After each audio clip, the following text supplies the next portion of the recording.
আজকে তো আমরা কি নামাজ কি গুরুত্ব দিই না।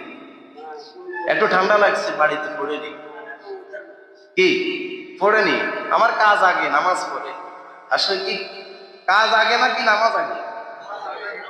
আমরা কি নামাজকে গুরুত্ব দিই? দেখবেন আল্লাহ তাআলা কিছু বান্দারা রয়েছে জামিনে কাজ করতেছে, নামাজের সময় হয়ে গেছে, গামছা বিছে সেই নামাজ দাঁড়িয়ে গেছে। কারণ সে বুঝতে পারছে নামাজের মজা কি, আল্লাহ তাআলার হুকুম আগে।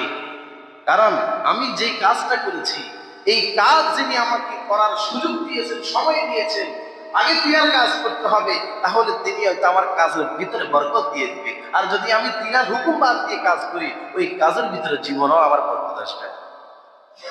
কারণ যিনি আমাকে জীবন দিয়েছেন, যিনি আমাকে জীবনকে সাজিয়েছেন, যিনি আমাকে সময় দিয়েছেন, তিনার মহাত্মের কথা, তিনার হুকুমের কথা বলে গিয়ে আমি যতই কাজ করি, যাই কিছু করি, সেখানে ব্যাঘাত ঘটবে, সেখানে কোনো উন্নত হবে না, সেখানে বরকত আসবে না। এই জন্য আপনি আমি কি চাই না, আপনি আমি কি পারি না ফজরের নামাজটা, দিনের শুরুটা শুরু করি ফজরের নামাজ, পারি না? যদি জিজ্ঞাসা করা হয় যে আজকে কয়জন মসজিদে আমাদের সেটা আসে নামাজ পড়ছে, পাওয়া যাবে তো? পাওয়া যাবে? আমাদেরকে এই কম্বলে ঠান্ডা শীত আমাদেরকে বাড়িতে ল্যাপের ভিতরে ঢেকে রাখছে।